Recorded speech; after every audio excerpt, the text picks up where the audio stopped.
What's up, everybody? This is Brandon with Lines on Paper. We are back from spring break, and this is my review of Justice League versus the Fatal Five. This is the latest offering from the DC animated studio. We're back to the Justice League Unlimited kind of universe. Same art style, same voice actors. And this time around, the Justice League is facing the Fatal Five, a group of supervillains from the future. The Fatal Five have been around in the comics for a while. They are supervillains from the Legion of Superheroes comic, which is a comic book that takes place in the 30th century about a group of many, many young superheroes that defend the united kind of federation of planets similar to Star Trek. So in this movie, three of their members, Tharok, there, the cyborg, the guy in front is Mono, and then the Persuaders, the man with the axe. They come back in time to free two of their imprisoned comrades, Validus, who's kind of their strongman, and then Emerald Empress, their leader. And why they're imprisoned in the past, I will leave as a mystery for you to watch the movie because it's kind of part of the plot. But they need to come back in time to free them from imprisonment. And standing their way is, of course, the Justice League. This time around, we got some new members. As you can see up in front, we've got Miss Martian from Young Justice. We've got Mr. Terrific for standing there. Those of you may be familiar with him from the Arrow show. And then Jessica Cruz is our new Green Lantern. Jessica Cruz is kind of our point of view character for this movie. She is a newer character from the comics. She's taken over the Green Lantern. Well, not really taken over. She's the newest Green Lantern. She's got her own title.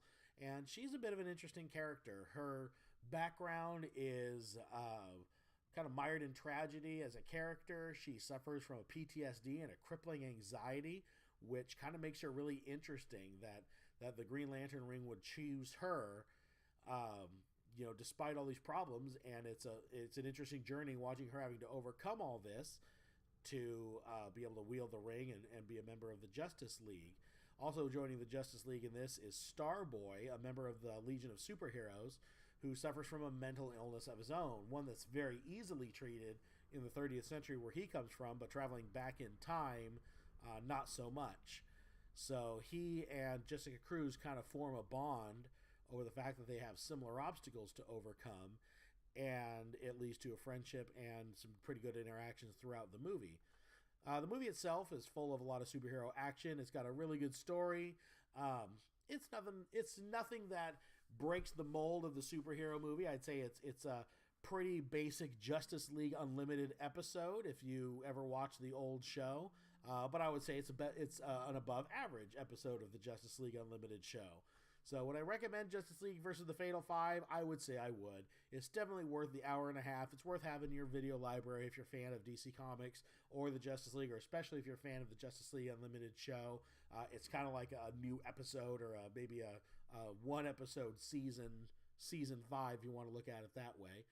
And so a week late, let's look at the poll list. This is last week's poll list. I'll do a fresh one this Thursday. First one on my poll list from last week was Major X. Rob Liefeld continues his return to the X-Men universe in Marvel Comics. This time he's handed the art chores off. He's just doing the writing. So it doesn't make the book any less solid. I picked it up and enjoyed it quite a bit. War of Realms #2. This is Marvel's just big fat mega event. And Malekith claims a few victims from the Marvel universe this year, or in this issue, so don't want to spoil who that is. May want to check it out. Spider-Man, The Life Story. This book is excellent. In case you missed my review of this book, this is Spider-Man as if he was bitten by the radioactive spider in the 60s and then has aged throughout the years. So first book took place in the 60s, book 2 is the 70s. A lot of good character development, an interesting take on Spider-Man and his supporting cast. Give this book a chance if you haven't already. And last but not least, we got Uncanny X-Men, continues to be a solid book. I've been enjoying it. This has a really good twist at the end. I definitely recommend picking this up. If you're not hooked on the X-Men, the Uncanny X-Men Return yet, this would probably be the issue that does it for you. So that's all I've got for this week. So let me know if there's any books that I skipped that I should have reviewed from last week and didn't. If you disagree with any of my reviews, let me know in the comments below. Please hit like and subscribe to the channel. Share the video if you can. That always helps. If you're in a position to help the channel grow, you can always visit my Patreon page.